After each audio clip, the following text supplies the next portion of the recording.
Students, in the previous sessions, I have explained about the light harvesting complex. So, light harvesting complex ਆਪਾਂ ਉਹਨੂੰ complex ਕਿਉਂ ਕਿਹਾ? ਕਿਉਂਕਿ it is a group of pigments.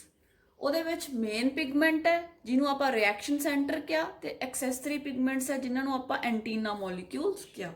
Main pigment ਆਪਾਂ ਕਿਹਾ chlorophyll ਏ ਤੇ chlorophyll ਏ ਦੇ ਬੇਟੇ ਸੈਂਟਰ ਦੇ ਵਿੱਚ ਪਿਆ ਹੁੰਦਾ ਹੈ ਮੈਗਨੀਸ਼ੀਅਮ। ਜਿਹੜਾ ਮੈਗਨੀਸ਼ੀਅਮ ਹੈ ਇਹ ਬਹੁਤ ਜ਼ਰੂਰੀ ਹੈ, ਠੀਕ ਹੈ। ਇਸ ਕਰਕੇ ਜਿਹੜੇ ਕਿਸਾਨ ਹੈ ਉਹ ਜਿਹੜਾ ਮੈਗਨੀਸ਼ੀਅਮ ਹੈ ਉਹ ਖੇਤਾਂ ਦੇ ਵਿੱਚ ਐਡ ਕਰਦੇ ਹੈ, ਠੀਕ ਹੈ। ਐਪਸਮ ਸਾਲਟ ਦੇ ਨਾਮ ਦੇ ਨਾਲ ਇਹ ਜਾਣਿਆ ਜਾਂਦਾ ਹੈ, ਐਪਸਮ ਸਾਲਟ MgSO4 ਤਾਂ ਖੇਤਾਂ 'ਚ ਪਾਉਣਾ ਜ਼ਰੂਰੀ ਹੁੰਦਾ ਕਿਉਂਕਿ ਇਹਦੇ ਨਾਲ ਹੀ ਜਿਹੜੀ ਕਲੋਰੋਫਿਲ ਹੈ ਉਹ ਬਣਦੀ ਹੈ। ਕਲੋਰੋਫਿਲ ਦੇ ਸੈਂਟਰ ਦੇ ਵਿੱਚ ਮੈਗਨੀਸ਼ੀਅਮ ਦਾ ਆਇਨ ਪਿਆ ਹੁੰਦਾ। ਹੁਣ ਬੇਟੇ ਆਪਾਂ ਨੂੰ ਪਤਾ ਹੈ ਵੀ ਜਦੋਂ ਜਿਹੜੀ ਲਾਈਟ ਹੈ it comes in the form of a spectrum 400 to 700 nanometer ਦੇ ਕਰੀਬ ਜਿਹੜਾ ਹੈ ਲਾਈਟ ਫਾਲ ਕਰਦੀ ਹੈ ਵਿਜ਼ੀਬਲ ਰੇਂਜ ਦੇ ਵਿੱਚ। ਤੇ ਆਪਾਂ ਉਹ ਸਾਰੇ ਦਾ ਸਾਰਾ ਜਿਹੜਾ ਸਪੈਕਟਰਮ ਹੈ ਉਹਨੂੰ ਕੈਪਚਰ ਕਰਨਾ, ਉਹਨੂੰ ਕੈਚ ਕਰਨਾ, ਕਿਉਂਕਿ ਜਿਹੜਾ ਮੇਨ ਪਿਗਮੈਂਟ ਹੈ ਉਹ ਤਾਂ ਸਿਰਫ 680 ਤੇ 700 ਤੇ ਕਰ ਸਕਦਾ ਹੈ, ਠੀਕ ਹੈ। ਇਸ ਕਰਕੇ ਆਪਾਂ ਨੂੰ ਐਕਸੈਸਰੀ ਪਿਗਮੈਂਟਸ ਵੀ ਚਾਹੀਦੇ ਹੈ ਤਾਂ ਕਿ ਪੂਰੇ ਦਾ ਪੂਰਾ ਫੁੱਲ ਸਪੈਕਟਰਮ ਹੈ ਜਿਹੜਾ ਵਿਬਗਰ ਉਹ ਪੂਰੇ ਦਾ ਪੂਰਾ ਜਿਹੜਾ ਹੈ ਕੈਪਚਰ ਹੋ ਜੇ। ਤਾਂ ਬੇਟੇ ਸੈਂਟਰ ਦੇ ਵਿੱਚ ਆਪਣੇ ਕੋਲੇ ਪਿਆ ਹੁੰਦਾ ਹੈ ਜਿਹੜਾ ਸੈਂਟਰਲ ਪਿਗਮੈਂਟ ਕਲੋਰੋਫਿਲ ਏ। ਉਹਦੇ ਬਾਹਰ ਆਪਾਂ ਪਿਛਲੀ ਕਲਾਸ ਦੇ ਵਿੱਚ ਸਾਰਾ ਅਰੇਂਜਮੈਂਟ ਕੀਤਾ ਕਿਵੇਂ ਉਹ ਗੁੱਛਾ ਬਣਿਆ ਪਿਆ ਹੈ। ਬਾਹਰ ਅਸੈਸਰੀ ਪਿਗਮੈਂਟਸ ਹੈ।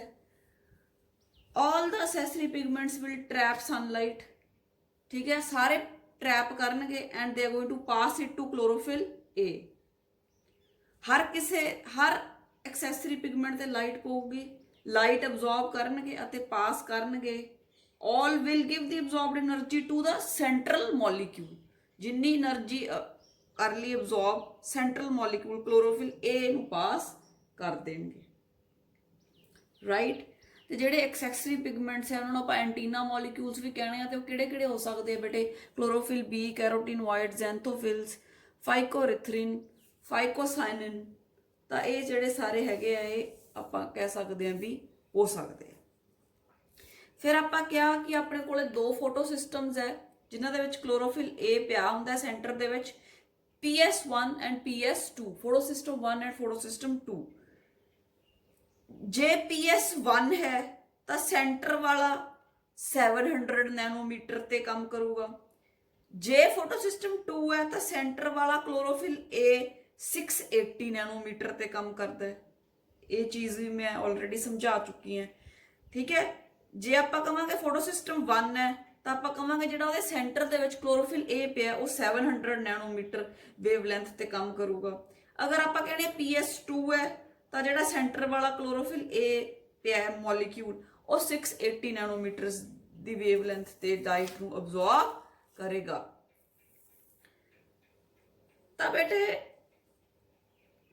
ਜਦੋਂ ਜਿਹੜਾ ਹੈ ਕਲੋਰੋਫਿਲ ਏ ਦੇ ਉੱਤੇ ਲਾਈਟ ਪੈਂਦੀ ਹੈ, ਮੈਕਸਿਮਮ ਲਾਈਟ ਉਹ ਅਬਜ਼ੌਰਬ ਕਰ ਲੈਂਦਾ ਹੈ, ਤਾਂ ਇਟ ਵਿਲ ਡੂ ਫੋਟੋਲਾਈਸਿਸ। ਫੋਟੋਲਾਈਸਿਸ ਕੀ ਹੈ? ਪਾਣੀ ਨੂੰ ਤੋੜਨਾ, ਠੀਕ ਹੈ। ਉਹਨੂੰ ਆਪਾਂ ਕਹਿੰਦੇ ਆ ਫੋਟੋਲਾਈਸਿਸ। ਜਦੋਂ ਬੇਟੇ ਫੋਟੋਲਾਈਸਿਸ ਹੋਗੀ ਵਾਟਰ ਦੀ ਤਾਂ ਇੱਕ ਪ੍ਰੋਟੋਨ ਤੇ ਇਲੈਕਟ੍ਰੋਨਸ ਰਿਲੀਜ਼ ਹੁੰਦੇ।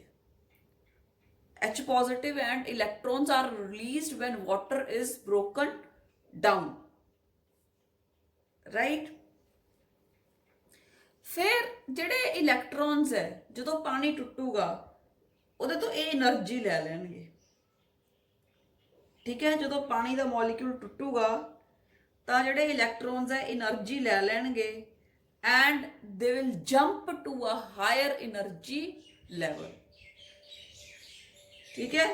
ਲੈ ਕੇ electron they will move to a higher energy level.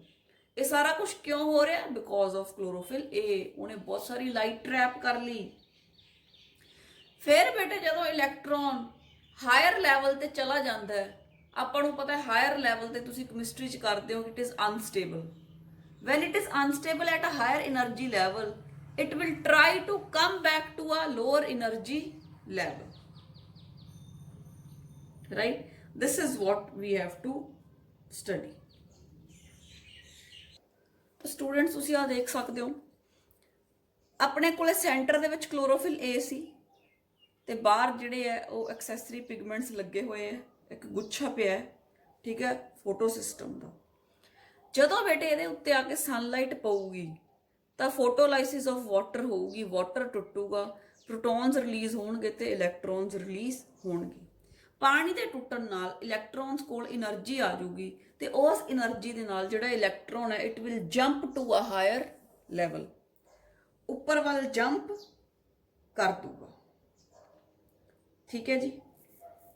ਉਸ ਤੋਂ ਬਾਅਦ ਆਪਾਂ ਨੂੰ ਇਹ ਵੀ ਪਤਾ ਹੈ ਕਿ ਹਾਇਰ એનર્ਜੀ ਤੇ ਚੀਜ਼ ਜ਼ਿਆਦਾ ਦੇਰ ਸਟੇਬਲ ਨਹੀਂ ਹੁੰਦੀ, so it will try to come back to lower energy level,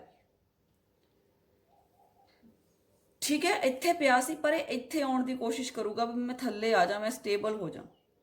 it is unstable at the higher energy level. ਜਦੋਂ ਇਲੈਕਟ੍ਰੋਨ ਲੋਅਰ એનર્ਜੀ ਲੈਵਲ ਤੇ ਆ ਰਿਹਾ ਹੁੰਦਾ ਹੈ, ਜਦੋਂ ਇਹ ਆ ਰਿਹਾ ਹੁੰਦਾ ਨਾ ਰਸਤੇ 'ਚ ਹੁੰਦਾ ਤਾਂ ਇਹ ਜਿਹੜਾ ਹੈ એનર્ਜੀ ਨੂੰ ਰਿਲੀਜ਼ ਕਰਦਾ ਹੈ, ਠੀਕ ਹੈ। ਜਦੋਂ એનર્ਜੀ ਰਿਲੀਜ਼ ਕਰਦਾ ਹੈ ਉਸ એનર્ਜੀ ਦੇ ਨਾਲ ATP ਪ੍ਰੋਡਿਊਸ ਹੁੰਦੀ ਹੈ, ਅਡੀਨੋਸਾਈਨ ਟਰਾਈ ਫਾਸਫੇਟ ਪੈਦਾ ਹੁੰਦੀ ਹੈ,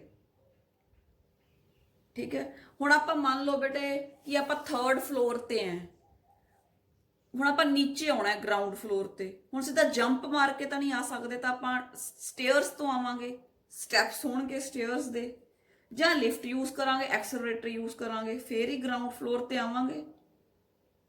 ਹੁਣ ਇਲੈਕਟ੍ਰੋਨ ਟੌਪ ਫਲੋਰ ਤੇ ਪਹੁੰਚਿਆ ਤੇ ਇਹਨੇ ਬੇਸਿਕ ਲੈਵਲ ਤੇ ਆਉਣਾ ਹੈ ਤਾਂ ਸਟੈਪਸ ਤੋਂ ਹੀ ਹੋ ਕੇ ਆਊਗਾ, ਠੀਕ ਹੈ।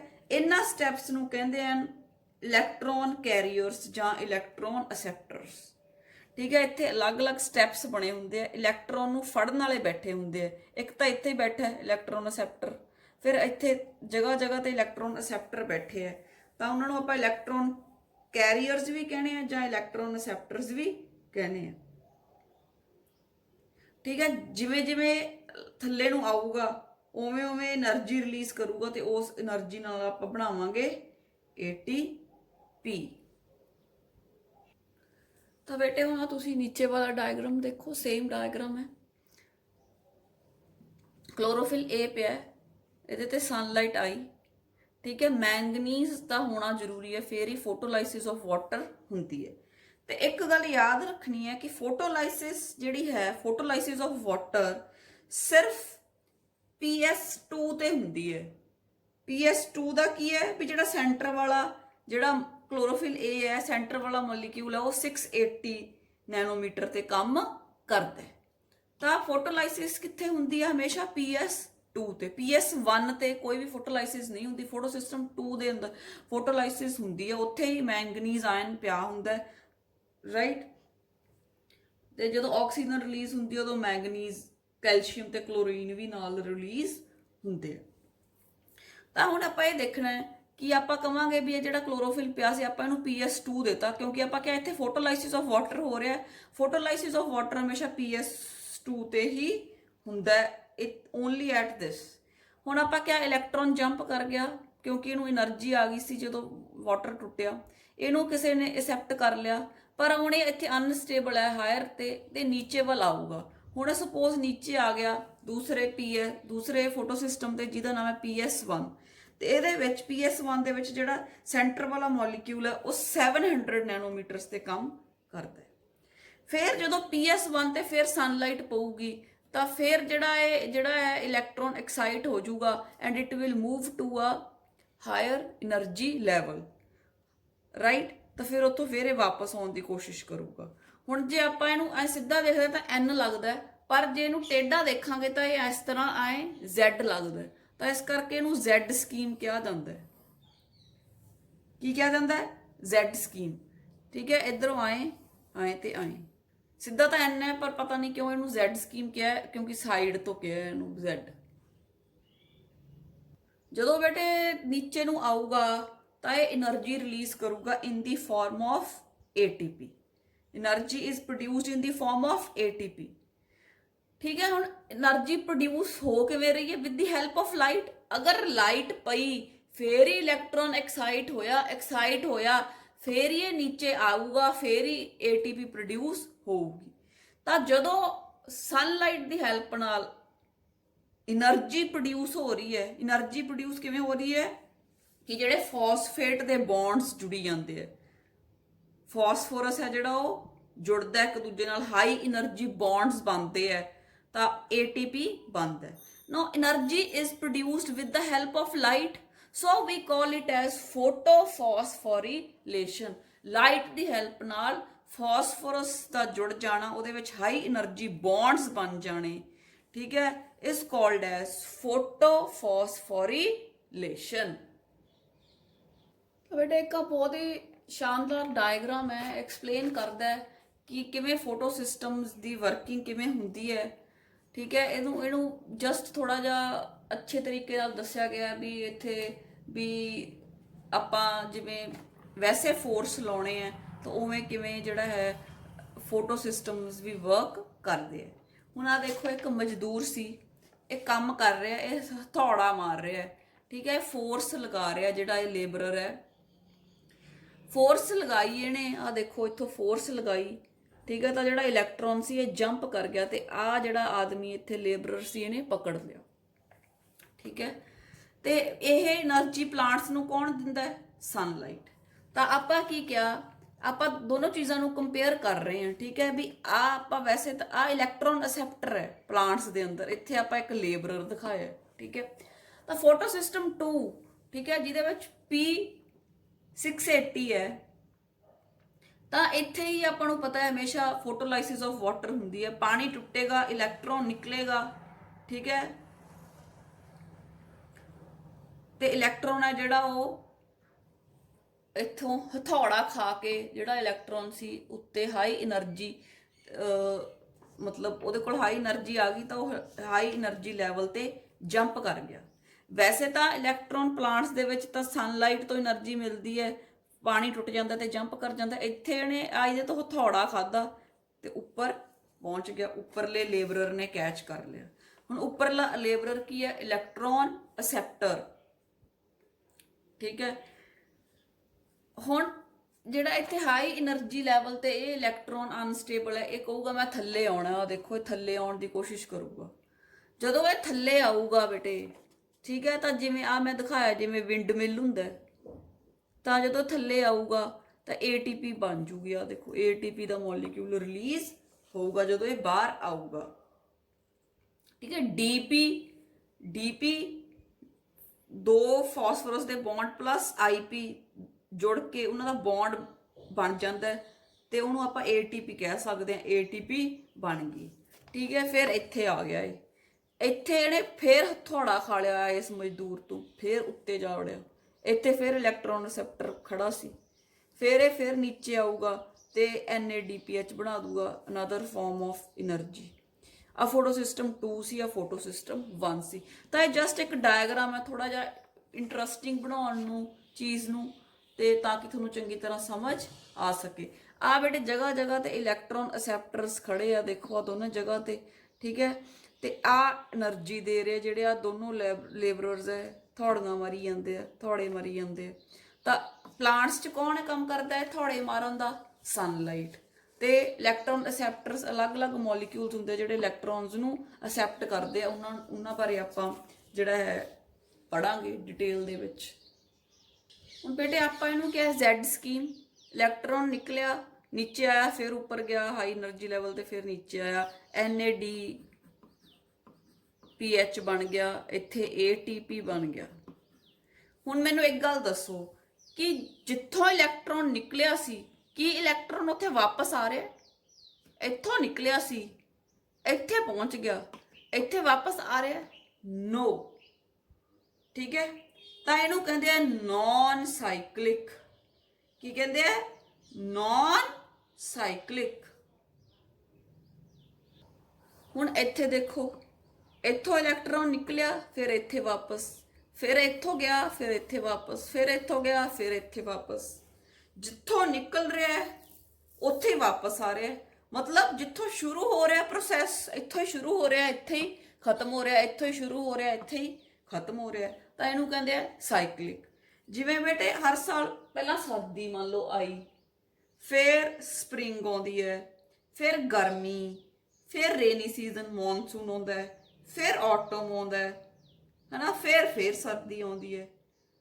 ਤਾਂ ਇੱਕ ਸਾਈਕਲ ਬਣ ਗਿਆ। ਠੀਕ ਹੈ। ਉਵੇਂ ਹੀ ਜਦੋਂ ਇੱਕ ਇਲੈਕਟ੍ਰੋਨ ਸੇਮ ਜਗ੍ਹਾ ਤੋਂ ਨਿਕਲਦਾ ਹੈ ਤੇ ਫਿਰ ਸੇਮ ਜਗ੍ਹਾ ਤੇ ਵਾਪਸ ਆ ਜਾਂਦਾ ਹੈ। ਇੱਥੋਂ ਹੀ ਨਿਕਲਿਆ ਇੱਥੇ ਹੀ ਵਾਪਸ, ਇੱਥੋਂ ਹੀ ਨਿਕਲਿਆ ਇੱਥੇ ਹੀ ਵਾਪਸ। ਤਾਂ ਇਹਨੂੰ ਕਹਿੰਦੇ ਆ ਸਾਈਕਲਿਕ ਫਲੋ ਆਫ ਇਲੈਕਟ੍ਰੋਨ। ਕੀ ਕਹਿੰਦੇ ਆ? ਸਾਈਕਲਿਕ ਫਲੋ ਆਫ ਇਲੈਕਟ੍ਰੋਨ। ਇੱਥੇ ਆਪਾਂ ਦੇਖ ਸਕਦੇ ਹਾਂ ਕਿ ਇਲੈਕਟ੍ਰੋਨ ਨਿਕਲਿਆ ਤਾਂ PS2 ਤੋਂ, ਪਰ ਇੱਥੇ ਚਲਾ ਗਿਆ। ਕੀ ਵਾਪਸ ਆਇਆ? ਨਹੀਂ। ਤਾਂ ਇਹ ਕਿਹੜਾ ਹੋ ਗਿਆ? ਨॉन ਸਾਈਕਲਿਕ। ਤਾਂ ਹੁਣ ਆਪਾਂ ਅੱਗੇ ਸਾਈਕਲਿਕ ਤੇ ਨॉन ਸਾਈਕਲਿਕ ਫੋਟੋਫਾਸਫੋਰੀਲੇਸ਼ਨ ਬਾਰੇ ਪੜ੍ਹਨਾ ਹੈ। ਸਾਈਕਲਿਕ ਫੋਟੋਫਾਸਫੋਰੀਲੇਸ਼ਨ ਦਾ ਮਤਲਬ ਜਿੱਥੋਂ ਇਲੈਕਟ੍ਰੋਨ ਨਿਕਲੂਗਾ ਉੱਥੇ ਵਾਪਸ ਆ ਜਾਊਗਾ। नॉन साइक्लिक फोटोफॉस्फोरिलेशन का मतलब Z स्कीम। ठीक है। ते मतलब जिथों इलैक्ट्रॉन निकलूगा उत्थे वापस नहीं आवेगा। इत्थे ते जिहड़ी फोटोलाइसिस है हमेशा याद रखनी है। मैंगनीज आयन होणगे तां फोटोलाइसिस हुंदी है। ते जिथे PS2 होऊगा उत्थे मैंगनीज होवेगा, उत्थे ही मैंगनीज होऊगा। फोटोलाइसिस ऑफ वाटर डिस्कवर की सी वैन नील। साइंटिस्ट का नाम है वैन नील। इन्होंने फोटोलाइसिस ऑफ वाटर है जी डिस्कवर की सी, Van Niel. Right. So photolysis of water is breakdown of water to release protons and electrons. And जिहड़ा इलैक्ट्रॉन निकलूगा वो हायर एनर्जी लैवल ते जाऊगा। तो ये जिहड़ा है प्रोसैस है फोटोलाइसिस का हमेशा PS2 ते हुंदा है। ठीक है। क्योंकि उत्थे ही मैंगनीज हुंदा है। एंड PS2 काम कित्थे करदा है? 680 नैनोमीटर्स। वो मैं तुहानूं ऑलरेडी दस्सिया सी। 2 मतलब 6 ते 8, 1 मतलब कल्ला 7, 0 नूं आपां गिनदे नहीं। Right. Now I will explain about the cyclic and non cyclic photophosphorylation. Photophosphorylation का मतलब एनर्जी का बनना in the presence of light. Photo means light, phosphorylation मतलब फॉस्फेट के बॉन्ड्स जुड़ने जिहड़े कि हाई एनर्जी बॉन्ड्स हुंदे। Before I explain about the photophosphorylation, let me explain about the two types of photo systems which we are talking about. ਆਪਾਂ PS1 PS2 ਦੀਆਂ ਗੱਲਾਂ ਕਰ ਰਹੇ ਹਾਂ। Let me explain about these two photosystems. ਠੀਕ ਹੈ। Photo system 1 reaction centre absorbs most efficiently at 700 nanometres. ठीक है। It is called P700। ठीक है बेटे। ਜਿਹੜਾ फोटो सिस्टम 2 है reaction centre absorbs more efficiently at 680 nanometers, so we call it as P680.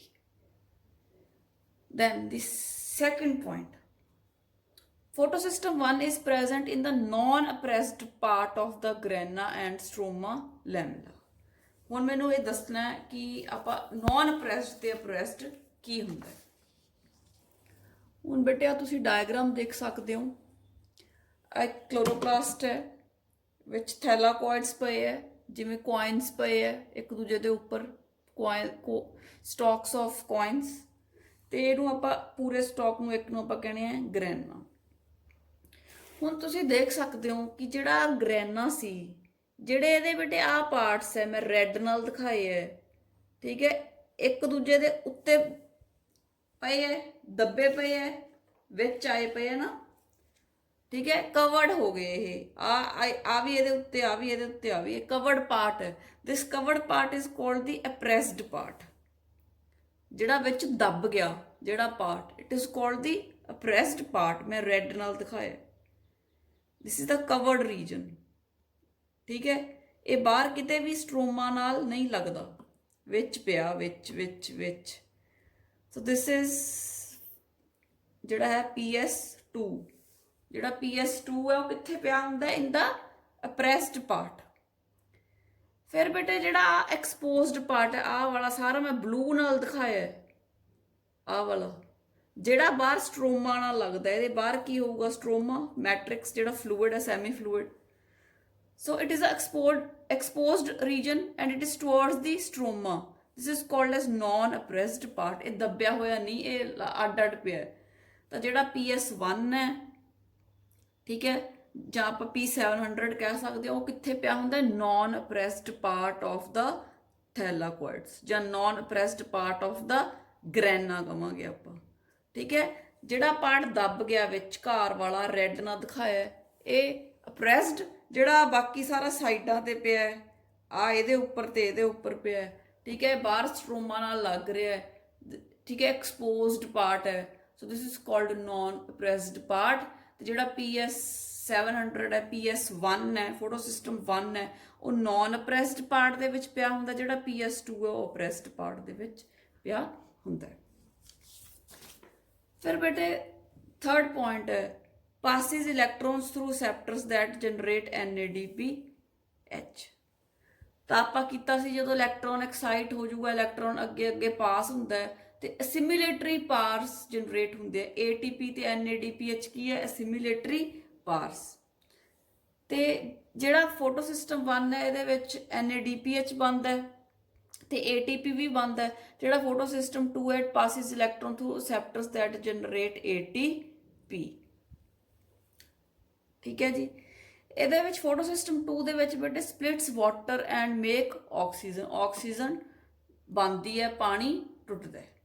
ਜਿਹੜਾ ਫੋਟੋ ਸਿਸਟਮ 1 ਹੁੰਦਾ ਹੈ, ਉਹਦੇ ਕੋਲੇ ਬੇਟੇ ਕਲੋਰੋਫਿਲ A ਜ਼ਿਆਦਾ ਪਈ ਹੈ as compare to chlorophyll B। ਮਤਲਬ ਫੋਟੋ ਸਿਸਟਮ 1 ਦੇ ਵਿੱਚ ਕਲੋਰੋਫਿਲ A ਸਭ ਤੋਂ ਜ਼ਿਆਦਾ ਹੈ ਤੇ ਕਲੋਰੋਫਿਲ B ਤੇ ਕੈਰੋਟੀਨੋਇਡਸ ਥੋੜੇ ਥੋੜੇ ਹੈ। ਜਿਹੜਾ ਫੋਟੋ ਸਿਸਟਮ 2 ਹੈ, ਇਹਦੇ ਜਿੰਨੀ ਕਲੋਰੋਫਿਲ A ਉਨੀ ਕਲੋਰੋਫਿਲ B ਹੈ, ਪਰ ਫੋਟੋ ਸਿਸਟਮ 1 ਚ ਕੈਰੋਟੀਨੋਇਡਸ ਥੋੜੇ ਸੀ, ਫੋਟੋ ਸਿਸਟਮ 2 ਦੇ ਵਿੱਚ ਕੈਰੋਟੀਨੋਇਡਸ ਜ਼ਿਆਦਾ ਹੈ। ਤਾਂ ਦਿਸ ਇਜ਼ ਦਾ ਡਿਫਰੈਂਸ ਜਾਂ ਫੈਕਟਸ ਕਹਿ ਸਕਦੇ ਹੋ about the 2 types of photo systems. ਜਿਹੜੇ ਮੇਨ ਪੁਆਇੰਟ ਹੈ ਕਿ ਇਹਦੇ ਵਿੱਚ ਜਿਹੜਾ ਰਿਐਕਸ਼ਨ ਸੈਂਟਰ ਹੈ P700 ਹੈ, ਇਹਦੇ ਵਿੱਚ ਫੋਟੋ ਸਿਸਟਮ 2 ਦੇ ਵਿੱਚ ਰਿਐਕਸ਼ਨ ਸੈਂਟਰ P680 ਹੈ। ਫੋਟੋ ਸਿਸਟਮ 2 ਦੇ ਵਿੱਚ ਹੀ ਫੋਟੋਲਾਈਸਿਸ ਆਫ ਵਾਟਰ ਹੁੰਦੀ ਹੈ ਤੇ ਆਕਸੀਜਨ ਇਵੋਲਵ ਹੁੰਦੀ ਹੈ। ਫੋਟੋ ਸਿਸਟਮ 1 ਦੇ ਵਿੱਚ ਇਦਾਂ ਦਾ ਕੁਝ ਵੀ ਨਹੀਂ ਹੋ ਰਿਹਾ।